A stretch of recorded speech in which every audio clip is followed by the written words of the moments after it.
محمد علی صاحب اور ان کی بیگم کلثوم اپنے گھر کے صحن میں بیٹھے تھے۔ دوپہر کا وقت تھا۔ ان کے صحن میں ایک برگد کا درخت تھا جو بہت پرانا تھا۔ گرمیوں میں وہ اکثر اس درخت کے نیچے بیٹھ جاتے تھے اور اس کی چھاؤں میں انہیں سکون ملتا تھا، کیونکہ چھاؤں بھی ہوتی تھی اور ہوا بھی لگتی تھی۔ آج بھی وہ دوپہر کا کھانا کھانے کے بعد اسی طرح چھاؤں میں بیٹھ گئے تھے۔ محمد علی صاحب کی مارکیٹ میں کپڑے کی دکان تھی۔ وہ اچھے کھاتے پیتے لوگوں میں شمار ہوتے تھے۔ ان کی شادی کو 20 سال ہونے کو آئے تھے، لیکن خدا نے انہیں اولاد جیسی نعمت سے محروم رکھا تھا۔ اچانک ہی قریب ہی ایک ربڑ کی بال آ کر گری۔ یہ دیکھو، پھر کسی بچے نے یہاں بال پھینک دی ہے، ان کی بیگم نے کہا۔ ہاں، اب کوئی بچہ لینے آئے گا تو میں اسے نہیں دوں گا، محمد علی صاحب بولے۔ وہ دونوں دوسروں کے بچوں کو دیکھ کر اور ان سے مل کر ہی خوش ہوتے تھے۔ ذرا سی دیر میں دروازے پر دستک ہوئی۔ محمد علی صاحب بولے، ٹھہرو میں کھولتا ہوں، اور پھر وہ دروازے تک پہنچے۔ سامنے ایک 10-11 سال کا لڑکا کھڑا تھا۔ وہ بہت معصوم تھا، البتہ اس کے کپڑے بہت خستہ حال تھے۔ محمد علی صاحب کو اس پر ترس آ گیا اور وہ نرم لہجے میں بولے، گیند لینے آئے ہو؟ اس بچے نے کہا، جی ہاں۔ انہوں نے کہا، آ جاؤ۔ وہ اندر آ گیا۔ ان کی بیگم نے بھی اس کی طرف دیکھا تو انہیں بھی اس پر بہت ترس آیا اور وہ اس سے بولی، بیٹا کیا نام ہے تمہارا؟ اس نے کہا، میرا نام سلیم ہے۔ انہوں نے کہا، کہاں سے آئے ہو؟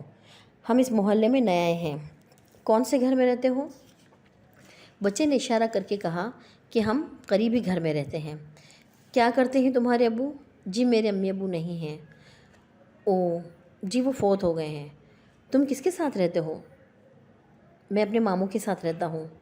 ماموں کیا کرتے ہیں؟ ماموں ٹھیلا لگاتے ہیں فروٹ کا۔ تمہارے گھر میں کتنے لوگ ہیں؟ جی ماموں اور ممانی اور میں۔ اچھا، یہ بتاؤ، کیا تم ہمارے بیٹے بنو گے؟ جی، اس نے حیرت اور سوالیہ نگاہوں سے ان کی طرف دیکھا۔ ہاں بھائی، ہم تمہیں اپنا بیٹا بنائیں گے اور تمہیں اچھے کپڑے دیں گے اور کھانے پینے کو بھی بہت اچھا ملے گا، محمد علی صاحب نے کہا۔ جی، یہ تو میرے ماموں سے پوچھیں آپ، وہ معصومیت سے بولا۔ اچھا ٹھیک ہے، ہم آئیں گے تمہارے گھر، انہوں نے کہا۔ سلیم گیند اٹھا کر چلا گیا۔ بھائی، یہ تو بہت معصوم بچہ ہے، محمد علی صاحب اپنی جگہ پر واپس بیٹھتے ہوئے اپنی بیوی سے کہنے لگے۔ جی ہاں، بہت معصوم اور پیارا ہے، لیکن افسوس کہ یتیم ہے۔ یہ تو خدا کی مرضی ہے۔ چلو تو پھر شام میں ان کے گھر چلیں اور ان کے ماموں اور ممانی سے بات کرتے ہیں۔ ہاں، یہ ٹھیک ہے۔ شام میں وہ دونوں سلیم کے گھر پہنچ گئے۔ وہ بہت غریب لوگ تھے۔ ان لوگوں نے ان کی اپنی حیثیت کے مطابق آؤ بھگت کی، اور پھر کلثوم نے سلیم کی ممانی سے کہا، بہن ہم لوگ تمہارے پاس خاص بات کرنے آئے ہیں۔ جی کیا بات ہے؟ وہ جلدی سے بولی۔ ہم چاہتے ہیں کہ سلیم کو ہم اپنا بیٹا بنا رہے۔ وہ بولی، وہ بہت حساس بچہ ہے، وہ کسی کے پاس نہیں رہ سکتا۔ کلثوم نے مایوس ہو کر محمد علی صاحب کی طرف دیکھا۔ وہ سلیم کے ماموں اور ممانی کی طرف دیکھ کر بولے، آپ اس سے بات تو کر کے دیکھیں، ہم تو اسے جانتے ہیں، آپ خود ہی بات کر لیں، ماموں نے کہا۔ کہاں ہے وہ؟ سودا لینے گیا ہے مارکیٹ۔ اچھا، تو وہ آنے ہی والا ہوگا۔ جی ہاں۔ ذرا ہی دیر میں سلیم آ گیا۔ اس نے محمد علی صاحب اور کلثوم کو دیکھ کر سلام کیا۔ انہوں نے شفقت سے جواب دیا، بیٹا سلیم، یہ دونوں تم سے کچھ بات کرنے آئے ہیں۔ سلیم کے ماموں نے اس سے کہا تو وہ بولا، کیسی بات ماموں جان؟ تم خود ہی پوچھ لو۔ جی کیا بات کرنی ہے آپ لوگوں نے؟ اس نے محمد علی صاحب اور کلثوم کی طرف دیکھ کر پوچھا۔ یہ بتاؤ، کیا تم ہمارے بیٹے بنو گے؟ کلثوم بولی۔ وہ کس طرح؟ اس نے پوچھا۔ تمہیں ہمارے ساتھ رہنا پڑے گا۔ نہیں، میں اپنے ماموں اور ممانی کے علاوہ کسی اور کے ساتھ نہیں رہ سکتا ہوں۔ ہم تمہارا خیال رکھیں گے، یہ بھی تو میرا خیال رکھتے ہیں۔ ہم تمہیں نئے کپڑے اور جوتے دلائیں گے۔ میں پھر بھی نہیں جاؤں گا۔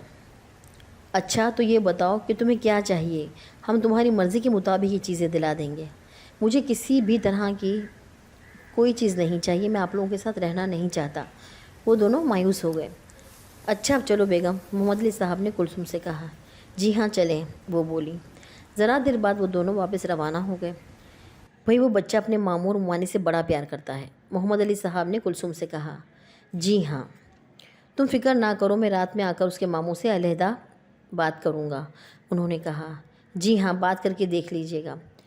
رات میں محمد علی صاحب ایک بار پھر سلیم کے گھر پہنچ گئے۔ اس وقت سلیم سو چکا تھا۔ محمد علی صاحب اس کے ماموں کو گھر سے باہر لے آئے اور بولے، دیکھو بھائی، ہم بھی بے اولاد ہیں، اگر تم کسی طرح سلیم کو ہمیں دے دو تو ہم اسے اپنی اولاد کی طرح رکھیں گے۔ میں اچھا دولت مند آدمی ہوں، اس کا ہر طرح خیال رکھوں گا اور اسے پڑھاؤں گا بھی۔ یہ تو اچھی بات ہوگی کہ وہ پڑھے لکھے، لیکن جناب بات یہ ہے کہ وہ بہت حساس بچہ ہے۔ پہلے بہت سے لوگوں نے اسے اپنے ساتھ لے کر جانے کی کوشش کی تو وہ بیمار ہو گیا تھا، ماموں نے بتایا۔ اوہ، یہ تو پریشانی کی بات ہے، محمد علی صاحب نے کہا۔ جی ہاں، تو پھر ایسا کرتے ہیں کہ تم اسے اپنے پاس ہی رکھو، اس کا سارا خرچہ ہم برداشت کریں گے اور اس سے ملتے بھی رہیں گے۔ ہاں، یہ مناسب رہے گا۔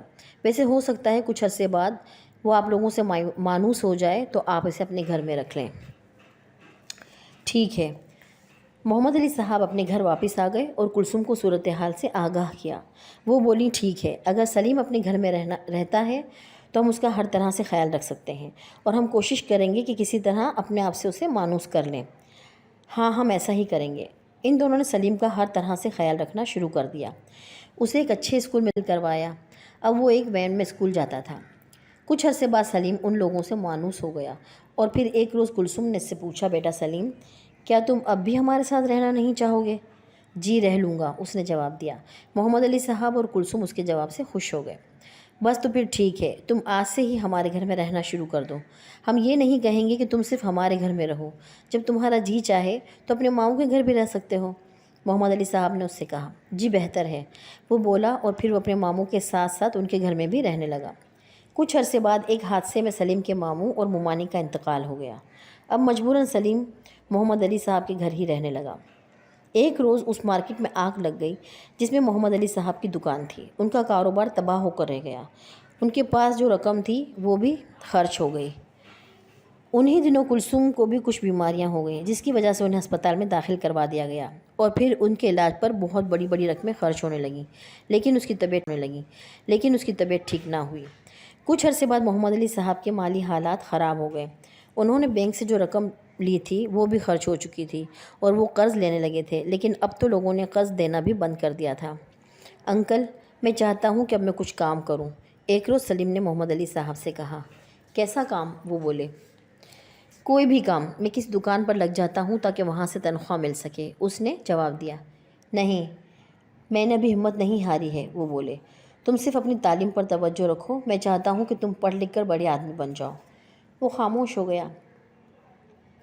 ایک روز کے اسکول میں پرنسپل صاحب نے اس کو اپنے کمرے میں بلایا اور بولے، سلیم، تمہاری 6 ماہ کی فیس نہیں آئی ہے اور کئی مرتبہ کہنے کے باوجود تم فیس نہیں لائے ہو، اور تمہارے انکل بھی صرف یہ کہتے ہیں کہ وہ بہت پریشان ہیں، لیکن آج انہیں جا کر بتا دینا کہ اگر 3 دن کے اندر فیس ادا نہ کی گئی تو اسکول سے تمہارا نام کاٹ دیں گے۔ جی بہتر، وہ سکا کر بولا، اور پھر گھر آ کر اس نے محمد علی صاحب کو ساری بات بتا دی۔ اگلے روز وہ اسکول پہنچ گئے اور پرنسپل سے بولے، جناب، سلیم سے ویسے تو میرا کوئی خونی رشتہ نہیں ہے، لیکن میں نے اسے اپنا بیٹا بنایا ہوا ہے۔ دراصل یہ یتیم بچہ ہے اور اسی کے لیے میں نے اس کی دیکھ بھال کی ذمہ داری قبول کی تھی، اور اسے اپنا بنانے کی دوسری وجہ یہ بھی تھی کہ میری اپنی کوئی اولاد نہیں ہے۔ قرآن مجید میں یتیموں کے بارے میں اللہ تعالیٰ کا ارشاد ہے، پھر جو یتیم ہو اس کے اوپر سختی نہ کرنا، اور جو کوئی سوال کرنے آئے پھر اس کو نہ جھڑکنا۔ سورۃ الدوحہ آیت نمبر 9-10۔